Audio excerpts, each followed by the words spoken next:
welcome. First of all, welcome. This is Unsolicited Perspectives. I'm your host, Bruce Anthony, here to lead the conversation in important events and topics that are shaping today's society. Join the conversation and follow us wherever you get your audio podcasts. Subscribe to our YouTube channel to watch our video podcasts. Rate, review, like, comment, share. Share with your friends, share with your family, hell, even share with your enemies. On today's episode, it's the Sibling Happy Hour. I'm here with my sis, Jay Andrea. I'm going to let my sis get something off her chest for the first segment. Then we're going to be talking about the Black wife effect. Follow us on this one. And then we're going to be talking about what happens when you don't make it to your cruise ship on time. But that's enough of the intro. Let's get to the show.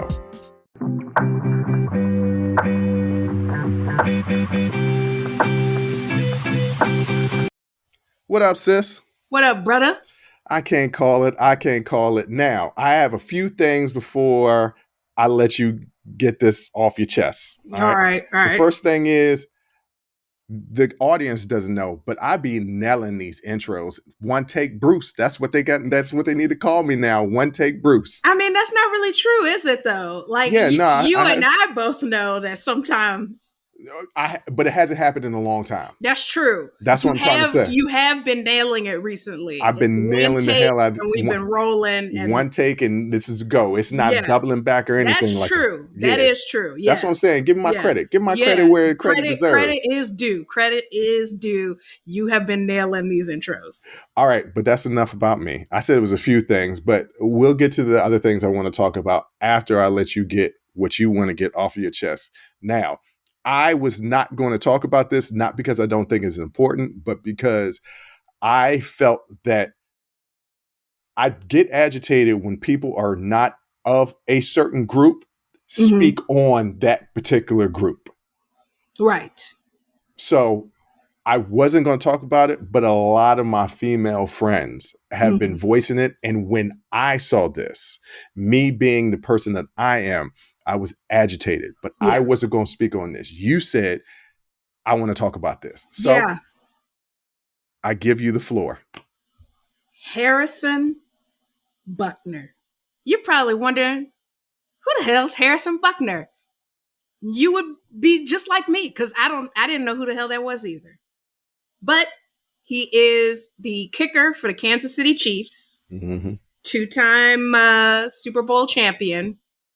For, I don't know. I'm sure he kicked a goal. I mean, he kicks extra points, and they kick field goals every now and then. All right.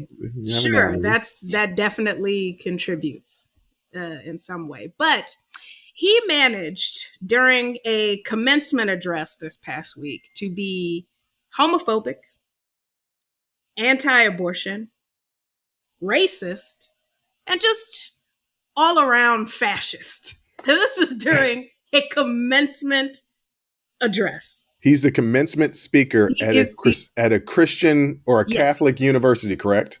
Correct. Okay. So let's just talk about this. So what happened? So he was asked to be the commencement speaker for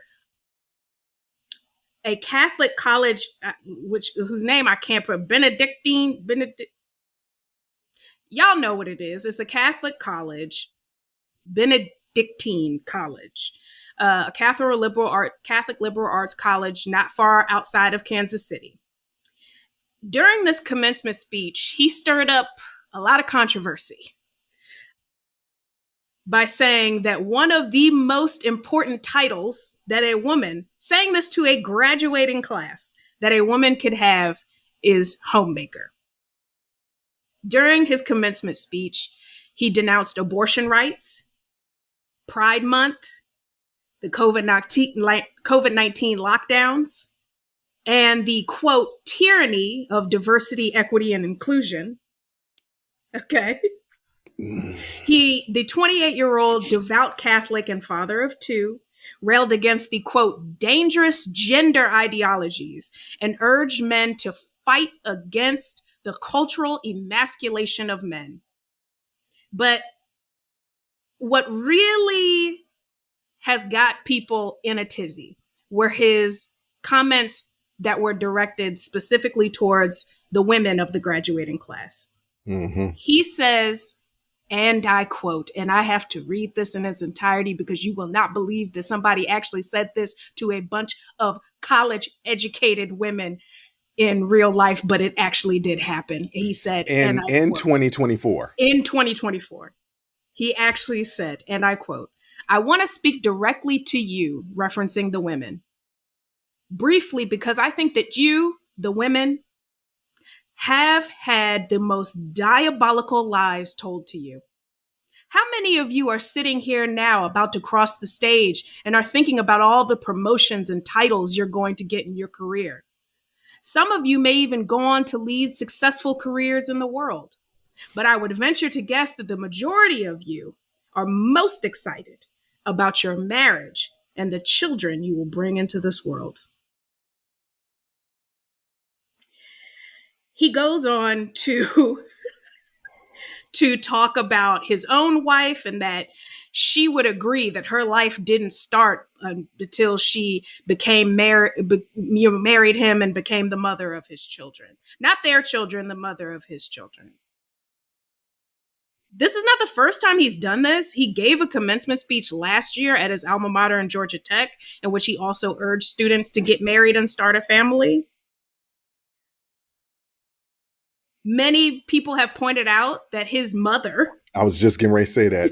Just getting ready to point to that. Is a clinical medical physicist at Emory University's Department of Radiation Oncology, and she has been there since 1988. I didn't even know there were medical physicists. I thought physicists were astronomy, quantum mechanics. You thought it was the characters from the Big Bang Theory. Like they do string theory. That's what they do. I'm thinking of that as physicists. I didn't even know there was a medical physicist, and she is that. She is that, yeah. And has been operating at a high level, did enough so that he could become a 2-time Super Bowl champion. Well, while working as a medical physicist. Uh-huh. Okay. Now, they did say that he received a standing ovation, even though the AP, the Associated Press reported audience reaction was mixed. Some women applauded him. Some of the women were like, it kind of felt a little degrading. And I'm like, a little? Right. It definitely did. And it just, I mean, so I get it in that he's a devout Catholic. He's speaking to a very conservative Catholic university, college graduating class. They have very strict standards. So maybe, even if giving him the benefit of the doubt, maybe he's speaking to people who agree with him. But writ large, it is very annoying that women are expected to be wives and mothers and help further their husband's ambitions while casting aside their own ambitions, or that they shouldn't have any other ambitions besides being wives and mothers. Because according to people like him, that's when women truly start living in their quote unquote vocation. He can be a 2-time Super Bowl champion, but his wife can only amount to being his wife. That's her Super Bowl ring, her wedding ring, and her suffering, right? I mean, why her suffering? Okay, so this is what I'll say. No, I mean, I'm sure he found a woman whose ambition it was to be a wife and mother. And that aligned with his. Completely fine. That is completely fine. The point of feminism is about choice, having the equal opportunity to choose between being a stay-at-home mom, a CEO, both. Hell, we can work from home now. We can do both.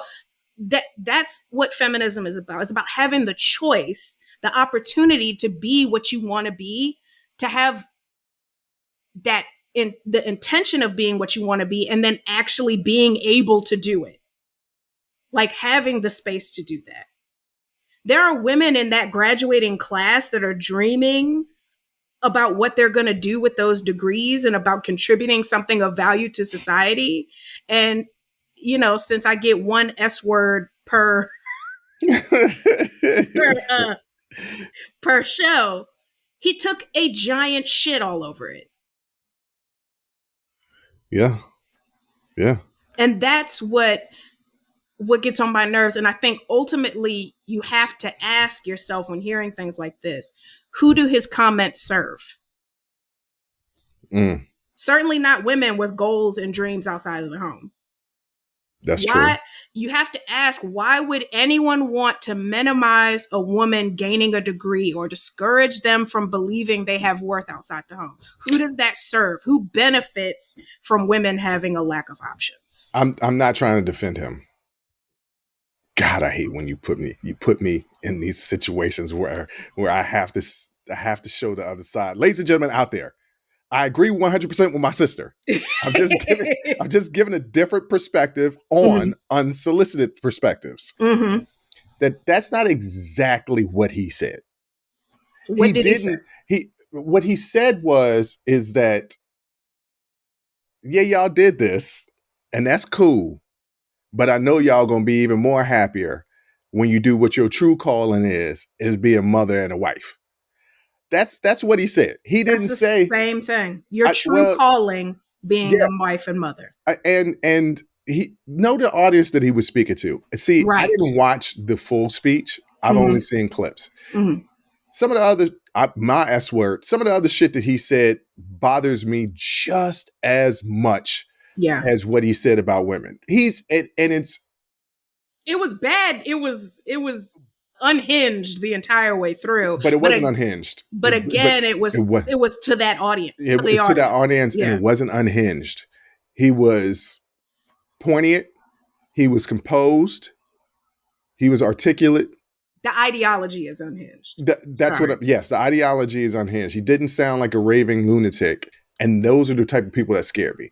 See, everybody is afraid of the former president becoming president again, and that is something to be fearful of. But he looks like a raging lunatic, right? It's those slick talking MFers like Josh Henley and Marco Rubio. He ain't that slick, but you know what I'm talking about. That push these agendas that is really marginalizing people.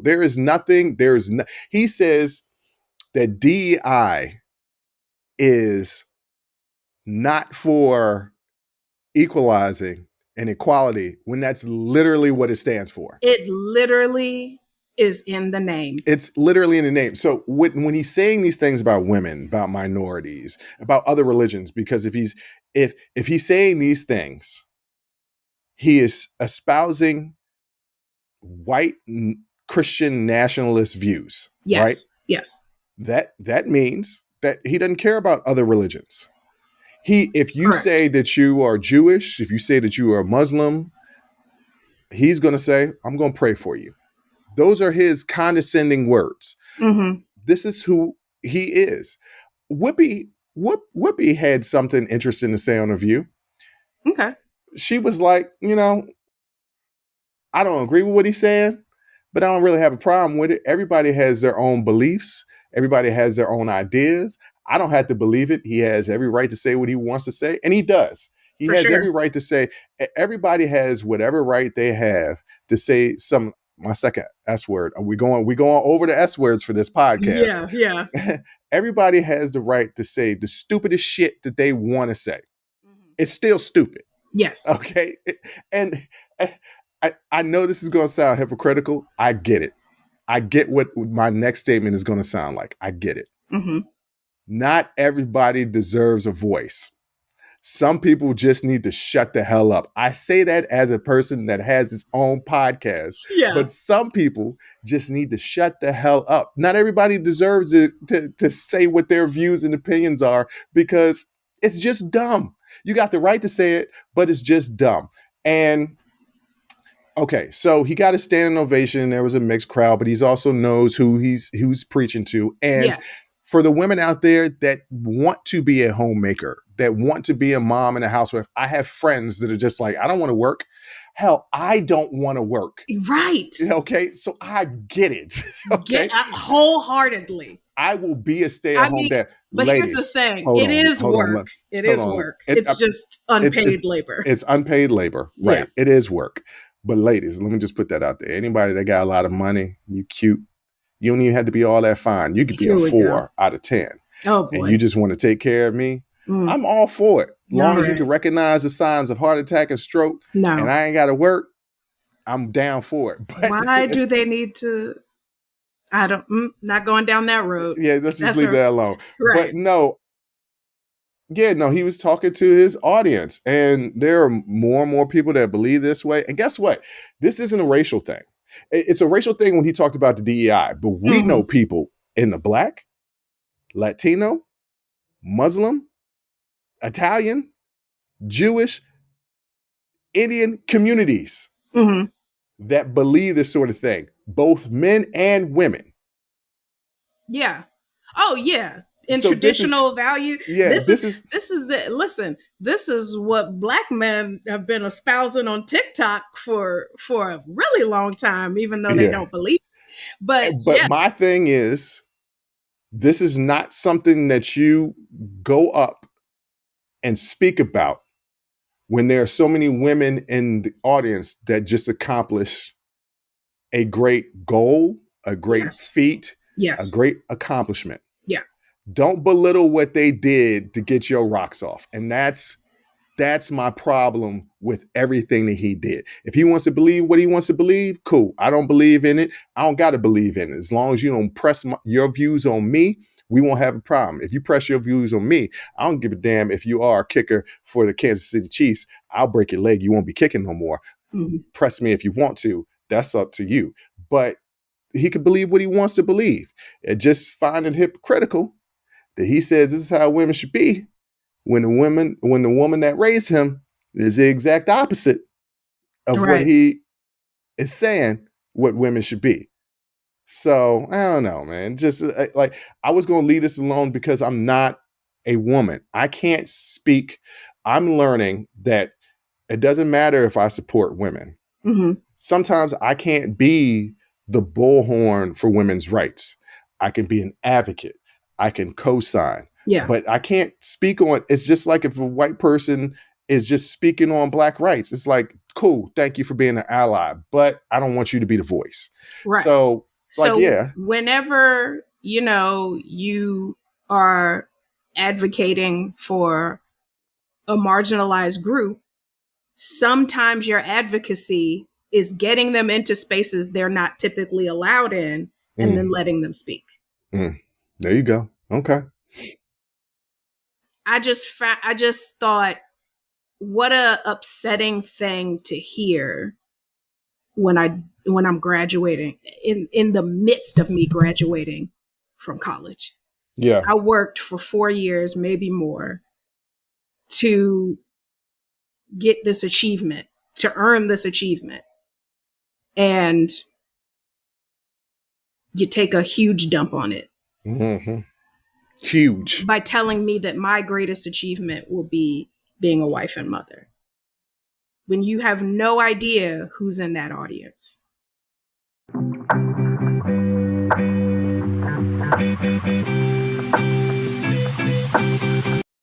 All right, Jay, that was serious, and we don't typically start the show with a serious topic, but I had to get it off my chest. You had to get it off your chest. It was important, and I'm glad that, well, one, I'm not glad it happened.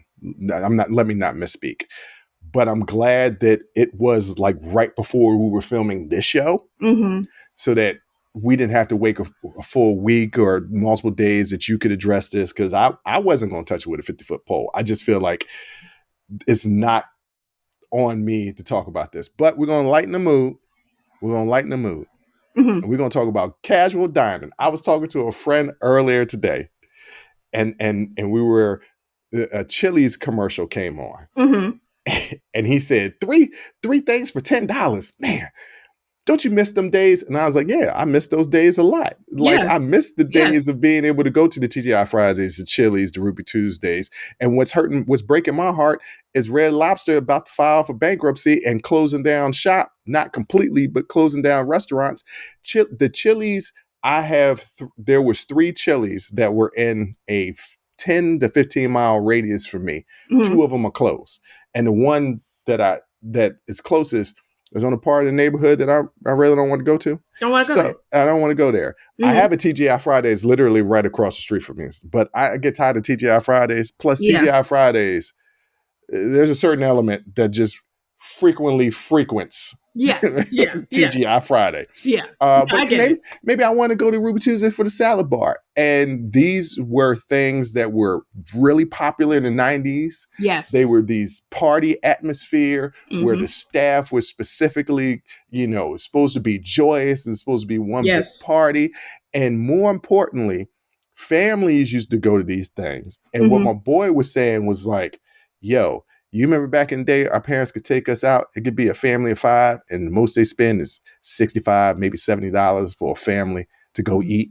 And I was like, yeah, well, and then I said, yeah, well, because our parents weren't really drinking like us. Right. Like you can go to TGI Fridays and Ruby Tuesday and Chili's now, and you could spend that just on yourself and you get them drinks. Yes. But the idea the of margaritas and them daiquiris add up. Yes, they do.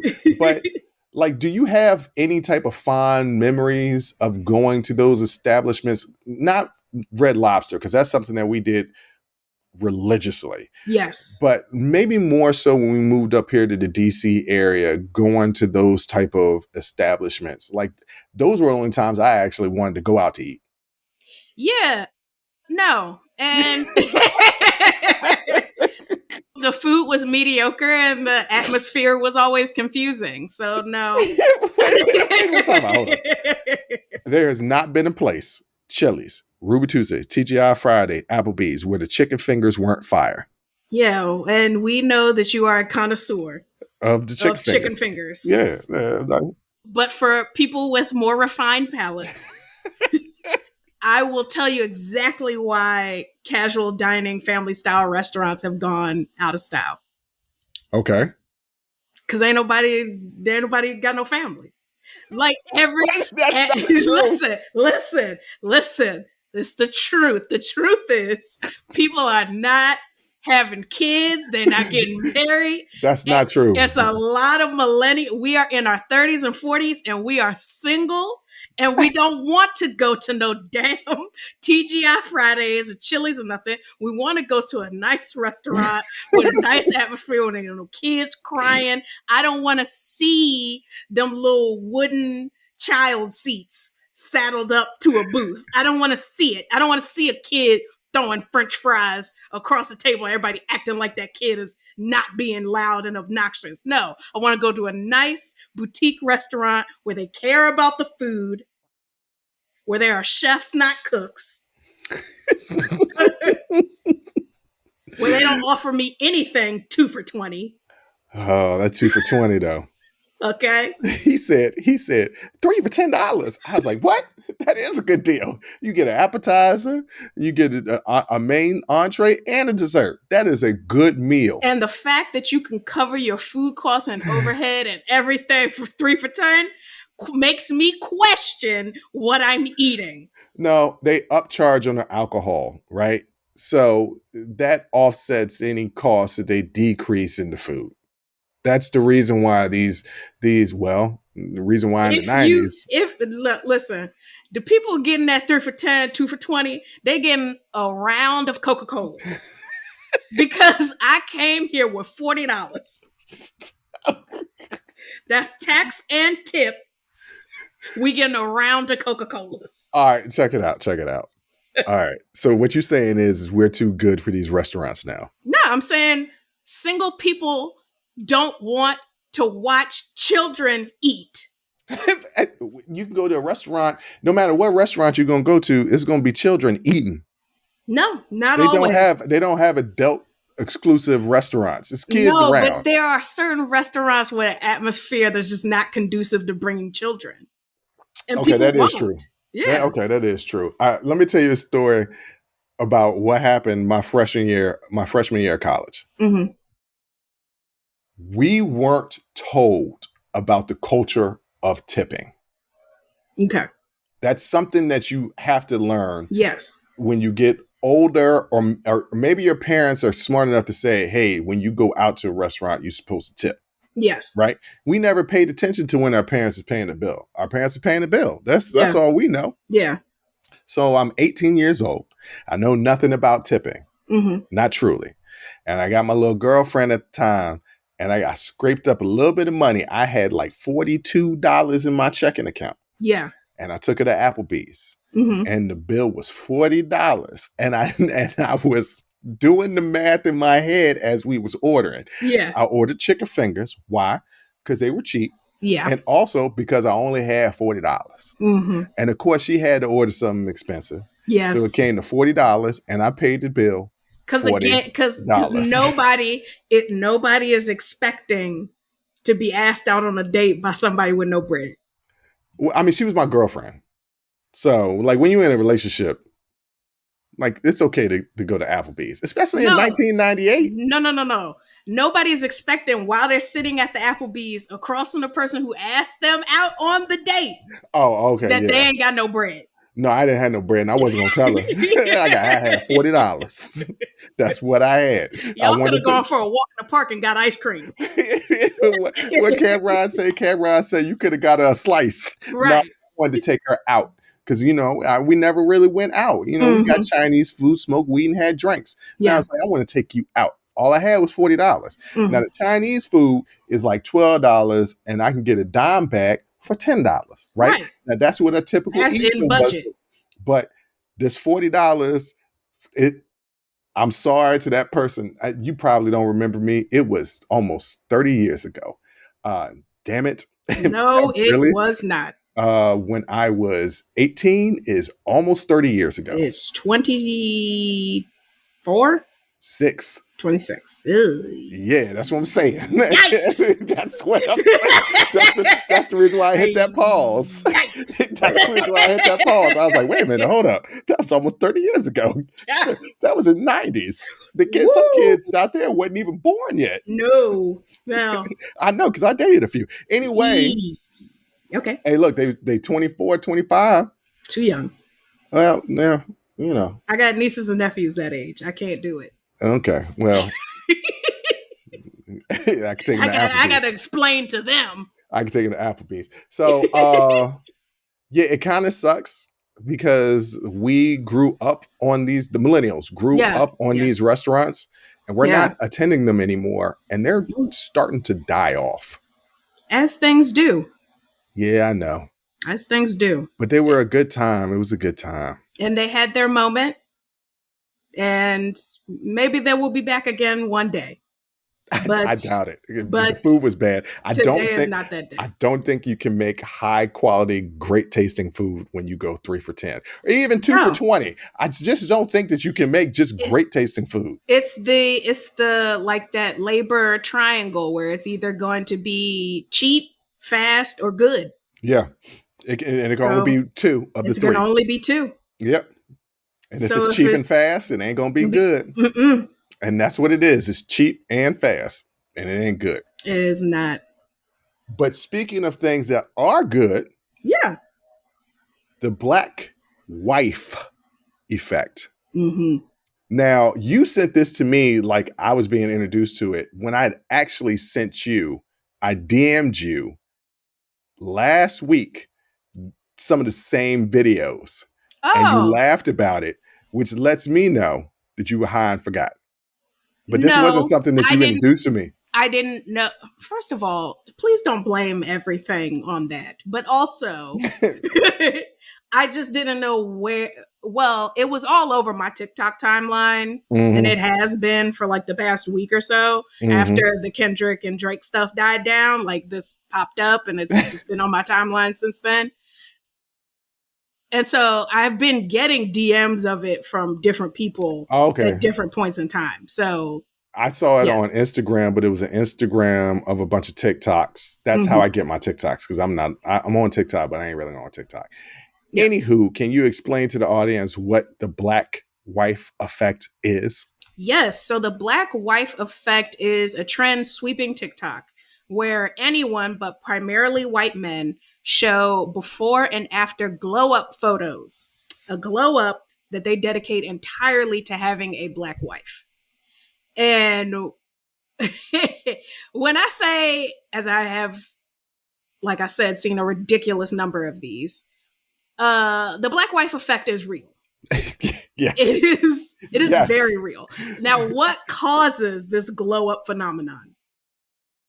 Well, scientists are baffled, but I think scientists are really studying this. well, black female scientists are not baffled. But other scientists are baffled. They don't know what could, but I will tell you, black women know what the cause is. And that is our partner is a reflection of us, and we're a reflection of them. We're a unit. It's important we look good together as a unit. Making sure our partner is the best version of themselves is a point of pride. There is no like ego in it. I want you to look as good as me. That way people know I take care of you. So you will be moisturized. Okay. Yeah. Your beard will be groomed. You will not wear sweat socks with slacks. Oh, okay. We gonna take care of you. And I think this phenomenon is best summed up by the now viral quote from venture capitalist and billionaire Ben Horowitz, who is married to a black woman and has been married to a black woman for the last 30 years. He said, quote, "Billionaires prefer black women. They are loyal and guard your interests. Black wives are for grown-ups." Shout out to Eve, who is the rapper Eve, who is married to a white billionaire. Oh, Eve is married to him? Yes, they're married. They have a child and What stepchildren. y'all want? Yes. You can't touch. Hey. Okay, Eve. All right. Okay. Yeah. Okay. All right. So I was watching this and it is definitely a glow up.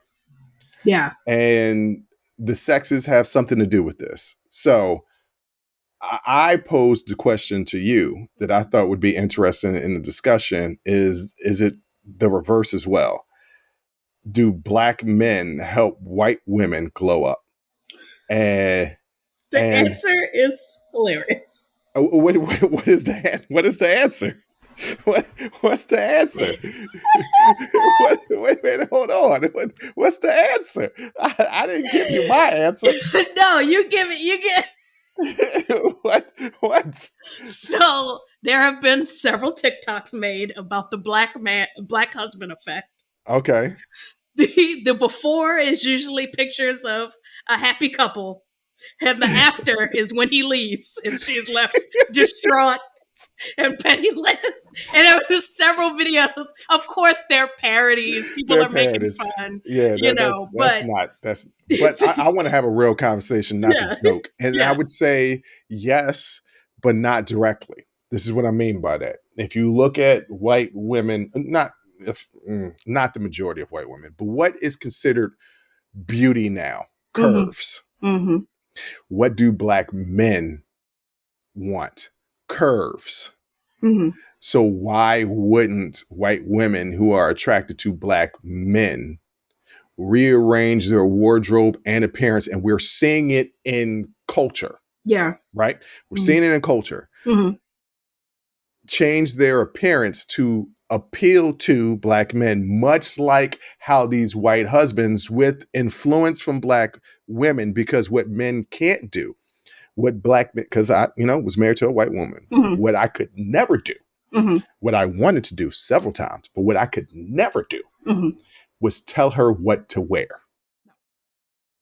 Tell her how to do her hair. No. Tell her what jewelry to wear. No.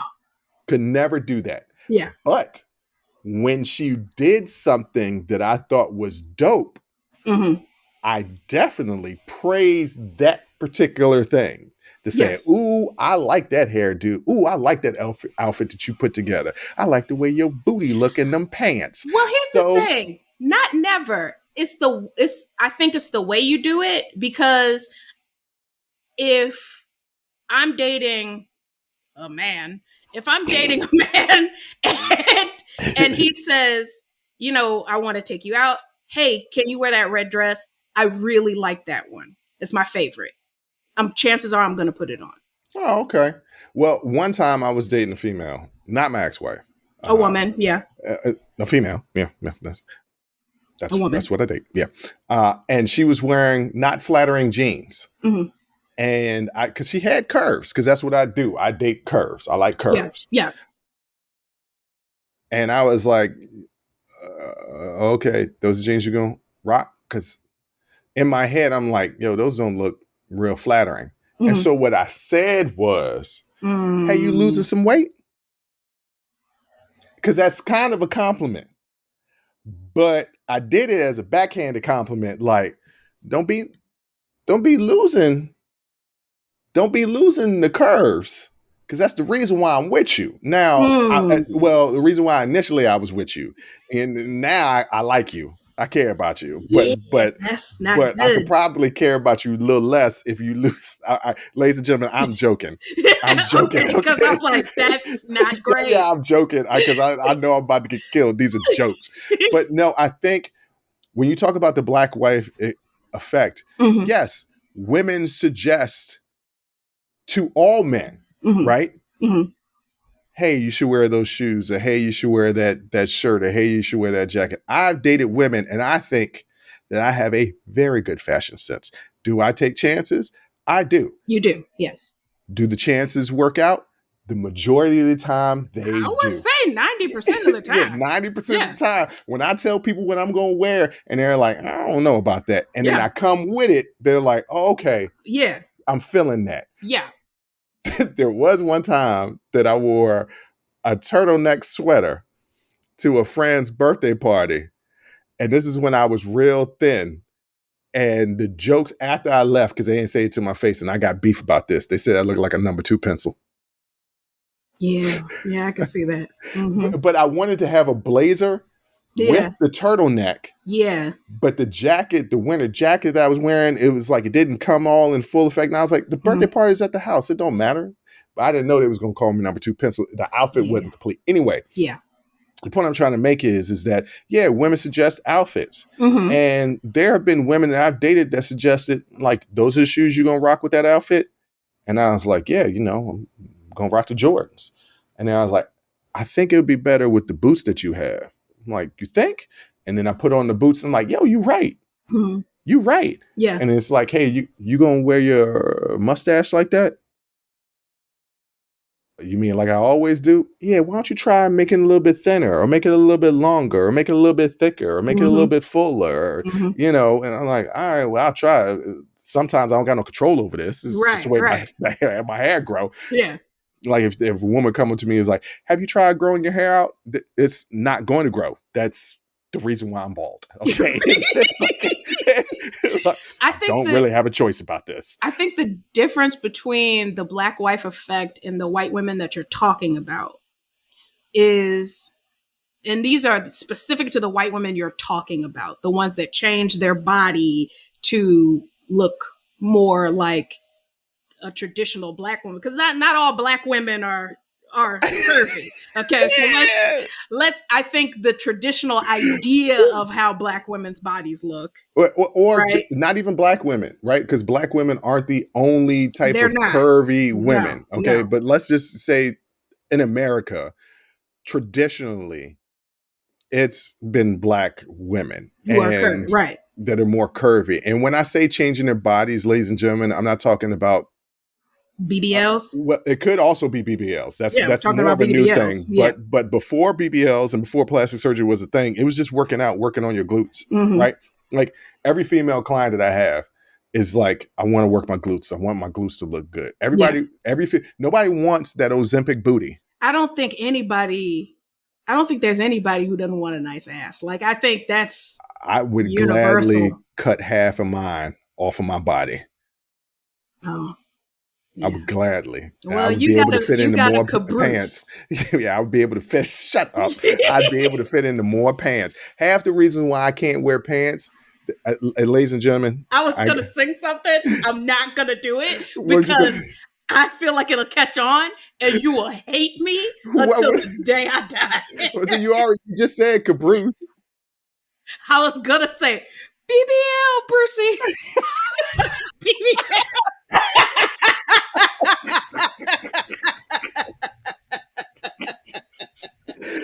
Yeah, I hate you. I hate you. Sorry, I'm so sorry. I don't think It that's just gonna catch popped on. into my head. It popped into my head, and I hope it doesn't catch on. But Ladies and gentlemen, Brucey was a nickname that my younger siblings, my sister and my brother, used to call me. Mhm. And Yes, I never thought anything of it until one day we was at the playground yeah, and y'all were yelling out, Brucey, Brucey. And everybody was like, all my boys like, yo, who the hell is Brucey? And I was like, well, that's me. And yeah. they was like, why they call you Brucey? That is not your name. And I was like, It's, you know what? it's our nickname. It really is not my name. No, we called you Brucey. Yeah. We I don't know. pronounce the E. Yeah, Brucey. Yeah, they used to call me Brucey. But I think the difference between the black wife effect and the white women that you're talking about, i.e., the Kardashians, I'm not is talking about them. that those type of white women are cosplaying as black women. Okay. And So, but I would, yes. And I specifically wasn't talking about them. To appeal to black men. So, whereas the black wife effect is they're just got a shape up. They just got a taper. They got more. No, they got more than taper. a shape They got up. new clothes. The new clothes. It was a whole completely different person. So Yeah. I'm not gay, but some of them men went from Howdy Doody to John B. And I was like, you know what? He looks good. Yeah. He looks damn good. She did a good job. Yeah. And even my friend that I was showing it to, a white guy, and he was like, oh yeah, no, that's a dramatic difference. Yeah. He was like, you got more of these? I was like, yeah, there's a whole bunch of them. Yeah. it's just an elevation. It's a introduction to a different style. Yeah. An elevation. Well, I'm not going to say, well, no, some of them was rough. Just to us. Some of them were rough. It's an elevation. The ones I love the most are the lesbian ones. Because some of them ladies. That's right, ladies and gentlemen. The black white effect isn't just for heterosexual relationships. No. It is for homosexual relationships as well. Yes. And some of them ladies was rough, and then they got with their black wife. And then they just had amazing swag. I mean, is it partly like the swag just rubs off on you? I mean, I don't know. I think the response to this, that's what I was going to get to. Is what's been the most enlightening. Yeah, get to the response. There's a certain group, there's a certain segment of the population that had something to say, real poignant about this. It's not that poignant, and it's not that nuanced. Well, I'm going to say yes and no, but I'm going to let you go ahead and lead into this. Well, it's black men, not surprisingly. We saw this when black women, said they decided they were going to live soft lives. We saw the backlash to that. We saw the backlash to black women saying they're just not going to date anymore. And now we see the backlash to the black wife effect. And essentially what a lot of the videos that I've seen from black men is just like, oh, white man gives y'all a mediocre compliment and now you're head over heels. And we've been here and nobody's listening to us when we say good things, but white man says that you all are for grown-ups. And now all of a sudden, listen, what black women are applauding in them comments is the glow up and the work that wife put in. It has nothing to do with the interracial relationship. Yes, it does. That's the main point. It's a glow up of an interracial relationship. It's the effect of a black woman to a white man or woman to change their aesthetic. It's not always white people. I've seen black wife effects with black husbands. Well, I didn't see any of those. Yes, but I know that's a thing. I'm saying it's anyone can do the video. Yeah. You're seeing them primarily coming from white men, but anyone can do the video. And when black women are in the comments like, yeah, go off, it's because A, the glow up was amazing, and B, we know what work it took to get him there or her there. This is the reason why I said it was a poignant and comment, because the comment that black men are saying about this is specifically Black men are saying about Black women glowing up white men and praising that is no different than what Black women will say to Black men when they're with white women. When have y'all ever glowed up a white woman? Oh, yeah. Look at there was a Philadelphia Eagles picture with all the wives. Let me just tell you, there was some glow up there. Money will glow you up. Yeah, money will. Yeah, money will glow you up. So, yes. I think there's a huge difference.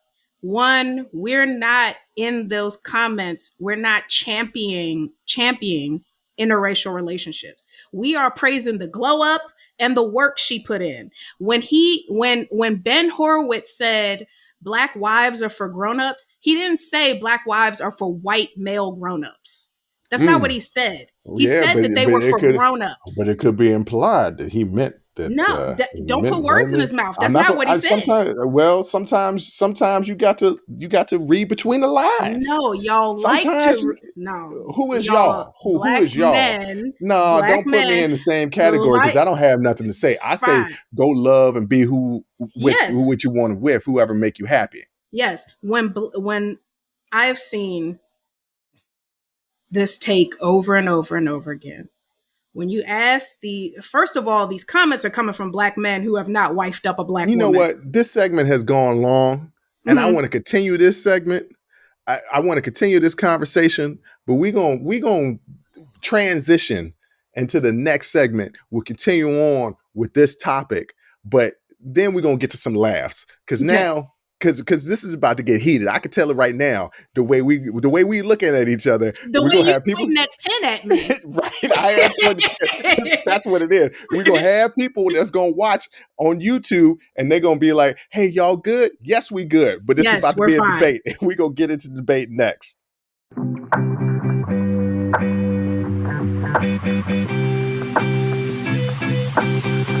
All right, Jay, let's give the people what they want with us arguing and then us laughing. So, I don't think it'll be an argument. I think it's not.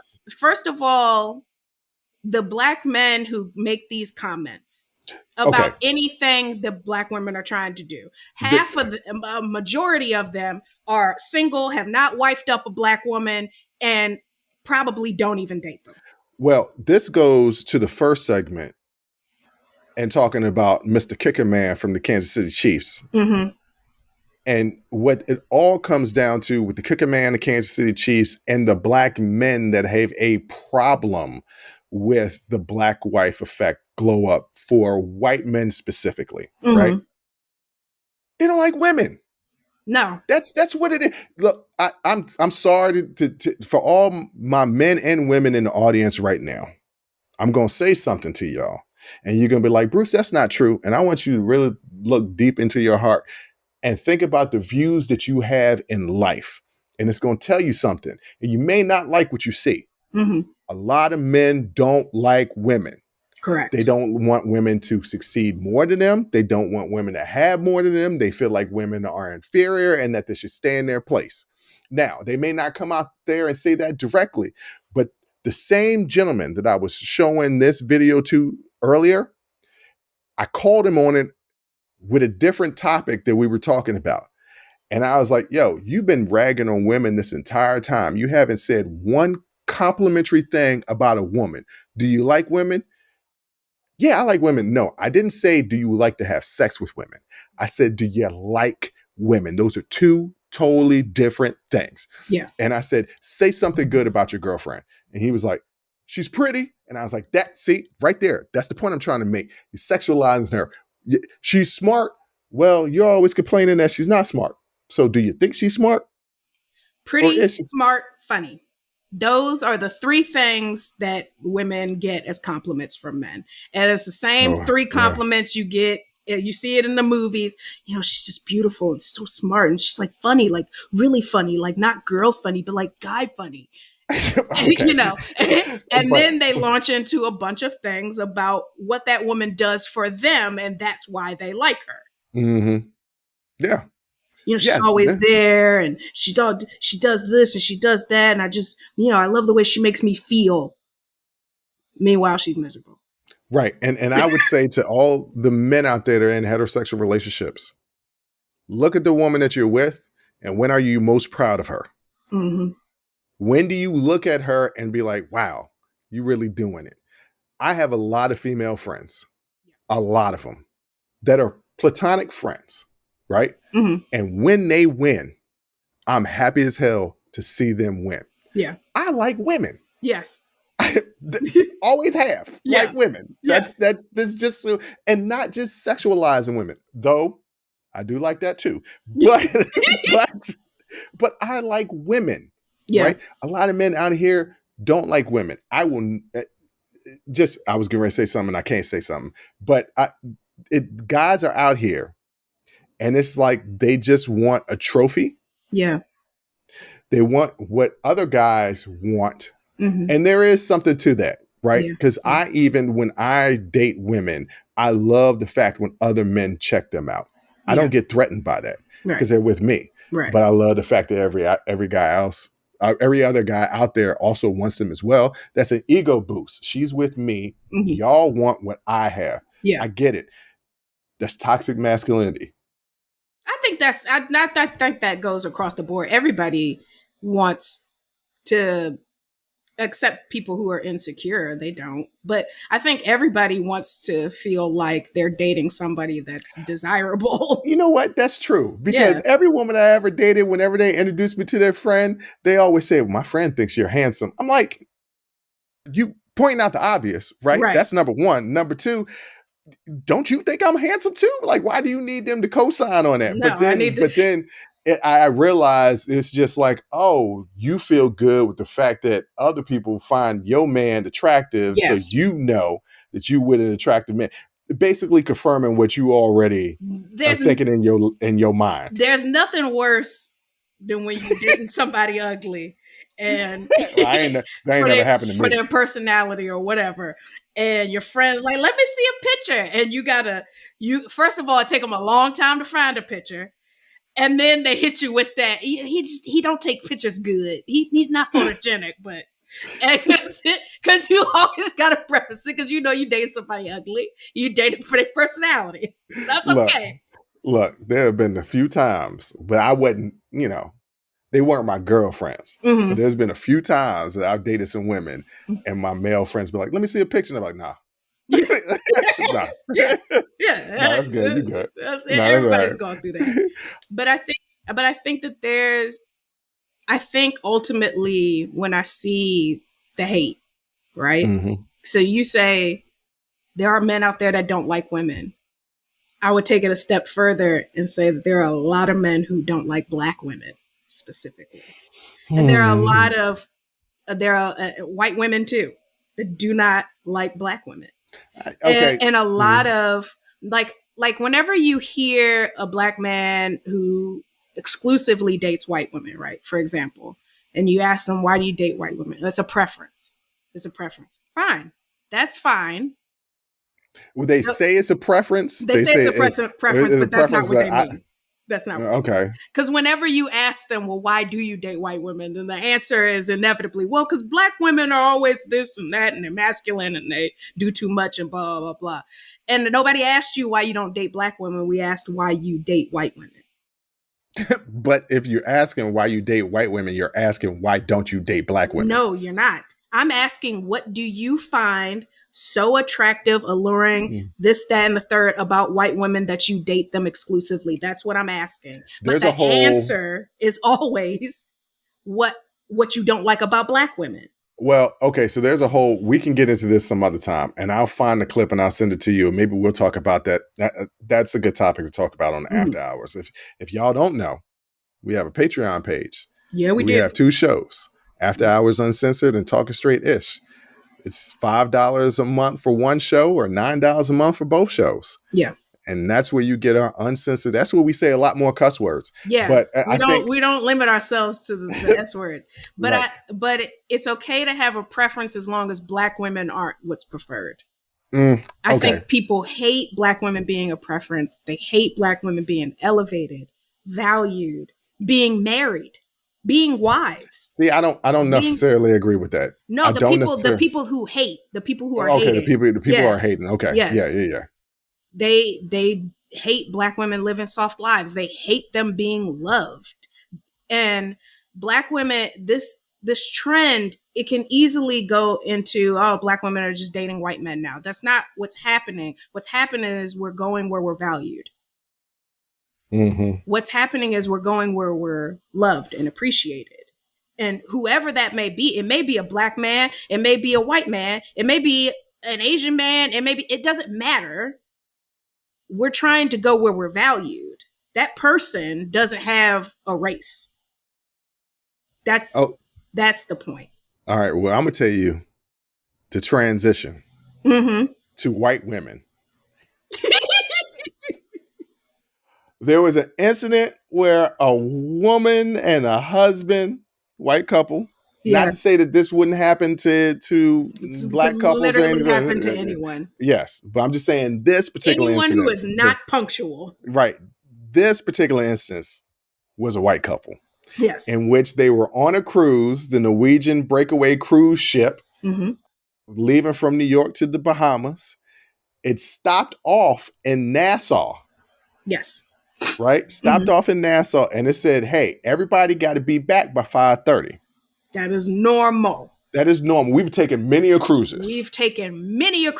And they give you a time to be back on board. They give you a time limit. So a woman and a man and their 3 children and the children's uncle were all on this cruise ship. The crew is like, hey, look, we can't account for your wife because they scan on a cruise ship. When you leave, they scan you. Yes. When you come back on, they scan you so they can keep count of who's on the ship and who's not on the ship. Because essentially you have this key card. It gets you into your room. It helps you pay for things on board. And it also checks you in and out of the ship so that they know who's off the boat. Yeah, they know. So they're like, hey, look, we're trying to contact your wife. They tell the husband, we're trying to contact your wife. We can't get in contact with her. She's not on the boat. He says, all right, we'll check it out. Can y'all hold it up? They said, look, we're going to hold up for 30 minutes, let you debark with your traveling stuff, go find her, come back. They had already held it, waiting for her for 30 minutes. Yeah. They're giving them an additional 30 minutes. They ain't make it back in time. Nope. And somebody is recording, probably from their balcony or one of the decks, of them racing in this golf cart as the cruise ship is taking off. And all she does, it's not funny, but it is. All she does is go towards the end of the edge of where the water, the dock. She goes to the end of the dock. At the dock of the bay. She goes to the end of the dock and just drops down to her knees and says, my children are on the ship. Now, this popped up on my social media. And I was like, oh man, what's she going to do? Because I didn't know the uncle was on the ship. Yeah. I was like, oh man, what they're going to do? The kids was on the ship. No, the uncle was on the ship. Yes. And the kids were fine. Yes. Okay. And eventually Norwegian Cruise Lines hooked them up and gave them accommodations to eventually get back on the boat. I missed one time on one of my cruises. We were flying into Miami, and this was the cruise that I planned, and I didn't time it right, and we were on a delay, and the ship took off. And the person I was with, my ex-wife, it was with her, and she immediately starts crying on the plane because like the ship's taking off, and we call and we had to pay a little special fee because we missed and we got at the next port that happened to be Key West. So it was all good. And this happens. Like people don't make it to the ship in time. But I thought it was funny. She just drops it. It's very dramatic. It was very cinematic. It's like that scene in a movie where they drop to their knees and scream to the heavens. No, like that's exactly what she did. Hands in the air, like it was so dramatic. And the fact of the matter is, just meet them at the next port of call. They're on the ship with their uncle. The drama of it was just. And because you wanted to do some extra shopping, or girl, what were you doing? Look, because this is my problem. You had all day. You had all day. Yes. And you an hour late. Yes. You an hour late because they gave an extra 30 minutes before they found the husband. Yes. Then they find the husband and they like, you got 30 minutes. And where was she that he couldn't even find her in the 30 minutes? Why didn't she have her cell phone on her? Right. You know what I'm saying? It's honestly the audacity, because what did you think was going to happen? Did you think the boat was going to wait for you? I guess some people really believe that the ship won't leave. It's not a boat, it's a ship. Yeah. It's a big ass boat. Did you think? Because literally you have all day. We usually get to the port at like 8, 9 in the morning. They start letting people off. You had all day. All day. But and she was in Nassau. When it's me, if they're like, be back at 5:30, I'm back on the boat at 3. Now, the thing I'm tripping off of is that which Nassau were they at, right? Because the cruise ship during this departure from the Bahamas, because it was leaving from New York, and I was like, well, there's 2 Nassaus. There's a Nassau that's not too far from New York, and then there's a Nassau, Bahamas. I doubt they're in Nassau County, New York. I just thought it would be. You're right, they're not, but it would be really funny. Like you leave from New York, and they one of the ports is Nassau, right? And they stop off at Nassau, and whatever it was in Nassau, that's what made it really funny to me. It's like, if you in New York and you get to stop off at Nassau, why can't you make the boat in time? What is in Nassau that's so dope? Maybe she in Bahamas, Nassau. Maybe she's having that conch. Not caulk, not caulk, ladies and gentlemen. But that also, it could also be that. Not conch. No, conch. That's what it's called? Conch? No, it's conch. It's not conch. No, I was going to say it's not cock. Oh, well, yes. She could have been. This episode has gotten racy. We said the S word a couple times. Well, I mean, cock is really. I mean, cock is cock of the walk. That's a sure, rooster. But nobody. Come on now. All right. Here's the last thing. Last week, they unveiled. There's a new Superman movie coming out right after my 45th birthday next year. Mm-hmm. That James Gunn, the director of Guardians of the Galaxy, is now taking over the whole DC universe, and he's restarting it. And they're starting off with a new Superman. So Harvey Cavill is not going to be Superman anymore. Okay. It's a new dude, and they unleashed his suit, the Superman suit. Mm-hmm. And in that picture, there's something going on outside that looks like the world is about to be destroyed. And Superman is literally in his suit, putting on his boots. Yes. And there's been a little bit of backlash. There was like, 1, I don't like the suit, and 2, why isn't he getting ready faster? And I'm like, you know what? That looks like real life. Because if I was Superman, I'd be like, it's always something. I can't never just chill and kick it. Y'all always need me to save y'all for something.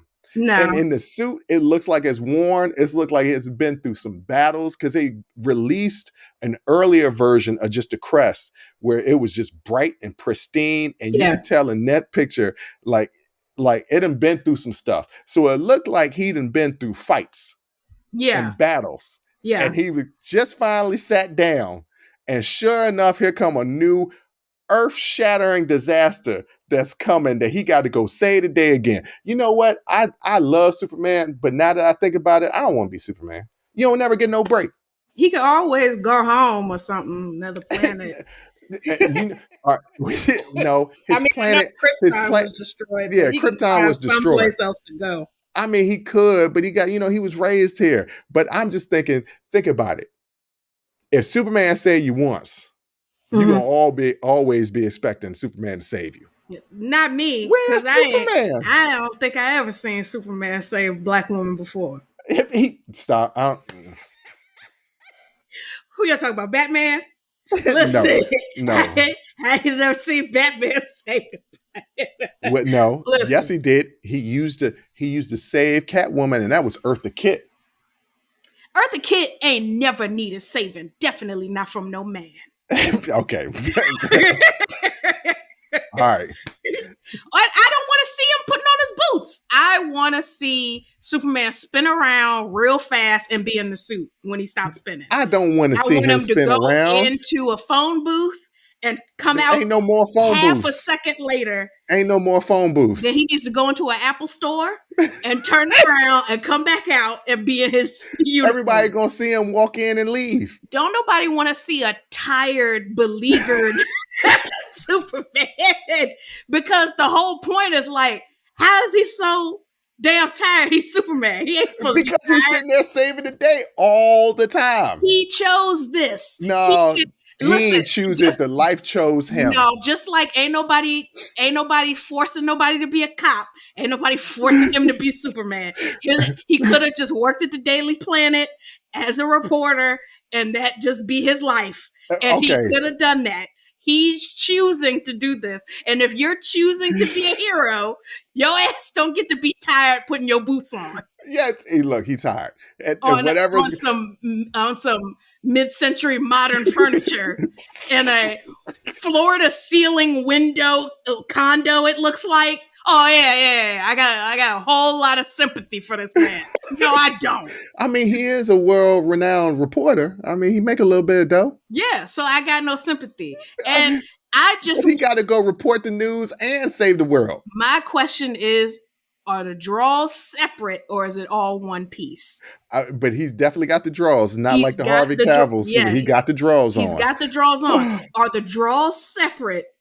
And he puts that whole onesie on and then grabs some red draws with a yellow belt and pulls them on? Or is the draws part of the suit? And if the draws are separate, he could not put them on. If the draws are part of the suit, whose choice was that? Maybe that's his Kryptonian heritage. He needs the black wife effect, because she first of all, she would have made sure every time he go out there, that suit was clean and He's fighting aliens. His little curl, she would have put a roller in it every night, make sure he got his little curl was straight every time he go out. No. I got questions. Right. Well, ladies and gentlemen, Roni is telling us that is the end of the show. She is over me talking. She's done. And she's trying to rest. I'm over you attacking Superman. I really don't want to see your face for the rest of the weekend. I just have questions about the draws. And Jay, I think they're fair. It is fair. What do you want to tell the people out there? Cash App a black woman $1,500 to get her hair and nails done. What? Don't do that, ladies and gentlemen. Yes, do that. Show a black woman some love today. $1,500? No. You know how much money? You know what? On that note, ladies and gentlemen, thank you for listening to this crazy ass show that we had today. Thank you for watching this crazy ass show that we had today. But on the real, thank you for listening. Thank you for watching. Until next time, as always, I'll holla. Whew. That was a hell of a show. Thank you for rocking with us here on Unsolicited Perspectives with Bruce Anthony. Now, before you go, don't forget to follow, subscribe, like, comment, and share our podcast wherever you're listening or watching it to it. Pass it along to your friends. If you enjoy it, that means the people that you rock with will enjoy it also. So share the wealth, share the knowledge, share the noise. And for all those people that say, well, I don't have a YouTube. If you have a Gmail account, you have a YouTube. Subscribe to our YouTube channel where you can actually watch our video podcast. But the real party is on our Patreon page, After Hours Uncensored and Talking Straight-ish. After Hours Uncensored is another show with my sister. And once again, the key word there is uncensored. Those are exclusively on our Patreon page. Jump onto our website at unsolicitedperspectives.com for all things us. That's where you can get all of our audio, video, our blogs, and even buy our merch. And if you're really feeling genuine and want to help us out, you can donate on our donations page. Donations go strictly to improving our software and hardware so we can keep giving you guys good content that you can clearly listen to and that you can clearly see. So any donation would be appreciative. Most importantly, I want to say thank you for listening and watching and supporting us. And I'll catch you next time. Audi 5000. Peace.